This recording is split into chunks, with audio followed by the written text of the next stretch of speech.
ایک غریب بوڑھا لکڑہارا اپنے بڑے سے کنبے کے ساتھ جنگل کے قریب واقع ایک چھوٹی سی جھوپڑی میں رہتا تھا۔ اس کے بیٹے اور بیٹیاں بہت کم عمر تھے۔ اس کی بیوی کھانا پکانے، صفائی ستھرائی، کپڑے دھونے اور بچوں کی دیکھ بھال میں مصروف رہتی تھی۔ بوڑھا جنگل میں جا کر لکڑیاں کاٹ کر لاتا تھا اور اسے ایک گٹری میں باندھ کر اپنے گدھے پر لادتا اور قریبی گاؤں کے بازار میں جا کر بیچ دیتا اور اس طرح کنبے کا گزارا ہوتا تھا۔ ایک دن بوڑھا اپنے کام میں مصروف تھا تو اسے ایک گرجدار دھاڑ سنائی دی۔ اس نے اپنا کلاڑا نیچے رکھا اور خاموشی سے سننے لگا۔ اچانک ایک بڑا سا شیر جھاڑیوں میں سے باہر نکل آیا۔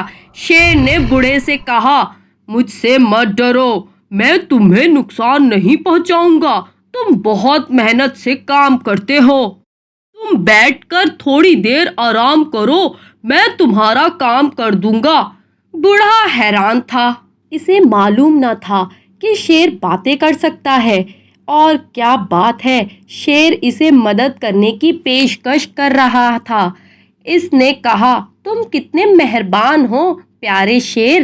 بوڑھا ایک درخت کے نیچے آرام کر رہا تھا جبکہ شیر کام کر رہا تھا۔ شیر نے جلدی ہی ساری لکڑیاں کاٹ دی۔ بوڑھے اور شیر نے مل کر لکڑیوں کو ایک گٹری میں باندھ کر گدھے کی پیٹھ پر لاد دیا۔ بوڑھے نے شیر کا شکریہ ادا کیا اور لکڑیاں بیچنے چلا گیا۔ اگلے دن پھر شیر آیا۔ اس نے بوڑھے کی دوبارہ مدد کی۔ کچھ ہفتوں تک یہ سلسلہ جاری رہا۔ ایک دن کام ختم ہونے کے بعد شیر نے بوڑھے کی گود میں اپنا سر رکھا اور آرام کرنے لگا۔ اس نے بوڑھے کی طرف دیکھتے ہوئے پوچھا، کیا میں خوبصورت ہوں؟ ہاں، واقعی تم بہت خوبصورت ہو، بوڑھے نے جواب دیا۔ کیا میں طاقتور ہوں؟ شیر نے پوچھا۔ ہاں یقیناً، بے شک بہت طاقتور ہو، بوڑھے نے جواب دیا۔ کیا میں جوان اور توانائی سے بھرا ہوا ہوں؟ شیر نے پوچھا۔ ہاں ہاں، بالکل ایسا ہی ہے، بوڑھے نے جواب دیا۔ کچھ دیر سوچنے کے بعد بوڑھے نے شیر سے کہا، تم میں ایک چیز کی کمی ہے، تمہارے جسم سے بدبو آتی ہے۔ اگر تمہیں کوئی اعتراض نہ ہو تو برائے کرم اپنا سر میری گود سے ہٹا لو۔ اگر آپ کی طرح میرے جسم سے بھی بدبو آنے لگی تو میری بیوی کو بہت برا لگے گا۔ شیر اچھل کر اس کی گود سے اٹھا اور بوڑھے کو کلہاڑی دیتے ہوئے کہا، اسے میری پیٹھ پر مارو۔ بوڑھے نے کہا، میں تمہیں تکلیف نہیں پہنچا سکتا۔ شیر نے کہا، یہ میری خواہش ہے، اور یہ کہنے کے بعد وہ دھاڑنے لگا۔ بوڑھے کی سمجھ میں کچھ نہ آ رہا تھا کہ وہ اب کیا کرے۔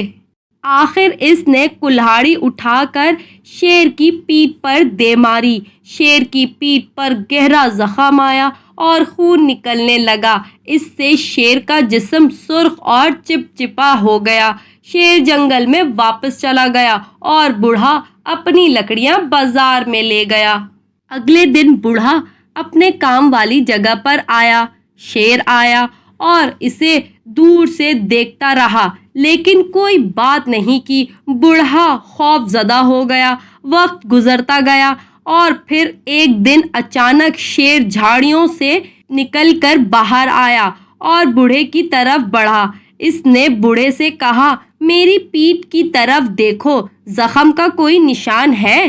بوڑھے نے غور سے دیکھا لیکن اسے کہیں کلہاڑی سے لگنے والے زخم کا نشان نظر نہیں آیا۔ یہ بالکل ٹھیک ہے، کوئی نشان نہیں، بوڑھے نے کہا۔ ہاں، شیر نے جواب دیا، کلہاڑی کا زخم تو ٹھیک ہو گیا ہے لیکن تمہارے سخت الفاظ کا زخم ابھی تک میرے دل پر موجود ہے جو کبھی ٹھیک نہیں ہو سکتا۔ مجھے ہمیشہ یاد رہے گا کہ تم نے میری بدبودار جلد کے بارے میں جو کہا تھا۔ اب تم اس جنگل کو چھوڑ دو ورنہ میں تمہیں کھا جاؤں گا۔ اور یہ کہنے کے ساتھ ہی وہ گرجدار آواز سے دھاڑنے لگا۔ بوڑھا جنگل چھوڑ کر چلا گیا اور اس دن سے اسے تمام شیروں سے خوف محسوس ہونے لگا۔ اسی وجہ سے دوسرے لوگ بھی اب شیر سے خوف زدہ ہونے لگے۔